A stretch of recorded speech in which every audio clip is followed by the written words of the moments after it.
जो हमारे कॉलेज के प्रिंसिपल हैं अब वो पूरे कॉलेज की परफॉर्मेंस देखना चाहते हैं, तो वो हर बच्चे के बारे में तो देखेंगे नहीं, उनको एक डैशबोर्ड दिखाया जाएगा। डैशबोर्ड क्या कि एडमिशन का स्ट्रक्चर कैसा चल रहा है और हमारे पास परसेंटेज कितने बच्चे पास हो रहे हैं, प्लेसमेंट कितने हो रहे हैं, बच्चों की अटेंडेंस क्या है। एक समरी दिखाई जाएगी ओवरऑल कि इस साल इतने हज़ार एडमिशन हुए, इतने हज़ार प्लेसमेंट हुए, इतनी अटेंडेंस थी और ये सब था। इन सब के अकॉर्डिंग जो है वो प्रिंसिपल डिसीजन लेगी। अगर उसे एडमिशन कम लगेंगे तो वो कमियां पता करेगी, एडवर्टीजमेंट की जरूरत पड़ेगी तो एडवर्टीजमेंट देंगे और भी कोई सारी चीज़ें करेंगे। तो जो इसमें दो चीज़ें आई हैं देखो, एक वो डेटा हमको ग्राफ की फॉर्म में दिखाया गया, वो हमारा है EIS एग्जीक्यूटिव इंफॉर्मेशन सिस्टम, जहाँ पे हमारा सारा डेटा स्टोर है और उसको हम देख रहे हैं। उस डेटा के हिसाब से हम लॉन्ग टर्म डिसीजन जो कर रहे हैं वो है हमारा ESS एग्जीक्यूटिव सपोर्ट सिस्टम। तो एग्जीक्यूटिव इंफॉर्मेशन सिस्टम एक ऐसा कंप्यूटर बेस्ड सिस्टम है जहाँ पे हमको सारा हिस्टोरिकल डेटा, पुराना डेटा समराइज्ड वे में, एक्यूरेट वे में और टाइमली मिल जाता है। उसकी मदद से हम करते हैं ESS। ये EIS की एडवांस फॉर्म है। ये इंफॉर्मेशन के साथ एनालिसिस भी देता है, फॉरकास्टिंग देता है, क्या ट्रेंड चल रहा है उससे हमारे डेटा को कंपेयर भी कर देता है और डिसीजन लेने में मदद करता है। मतलब ये एक ऐसा टूल है जो कि इंफॉर्मेशन को एनालाइज करके जैसे चाहें हम वैसे मोल्ड करके देख सकते हैं। इनकी ज़रूरत क्यों पड़ती है?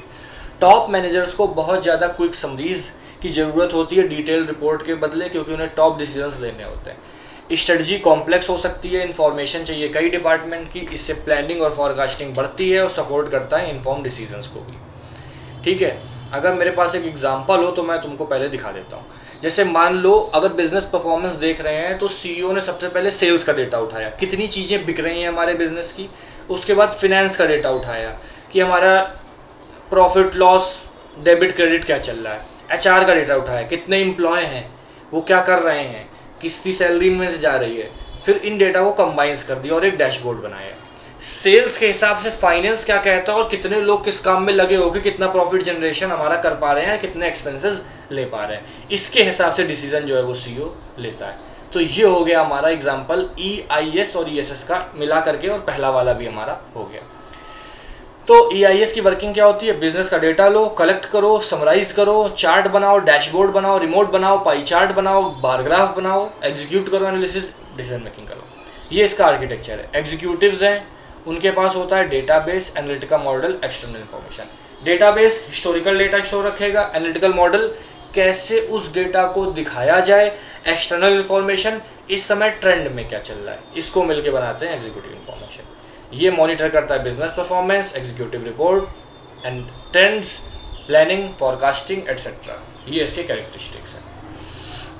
टाइप्स भी होते हैं इसके। इंटरनल होता है, इसमें इंफॉर्मेशन जो होती है IS के अंदर वो ऑर्गेनाइजेशन के अंदर से ही उठाई जाती है। जैसे कॉलेज में स्टूडेंट के रिकॉर्ड्स हो गए, अटेंडेंस रिकॉर्ड्स हो गए, कंपनी की सेल्स रिपोर्ट्स।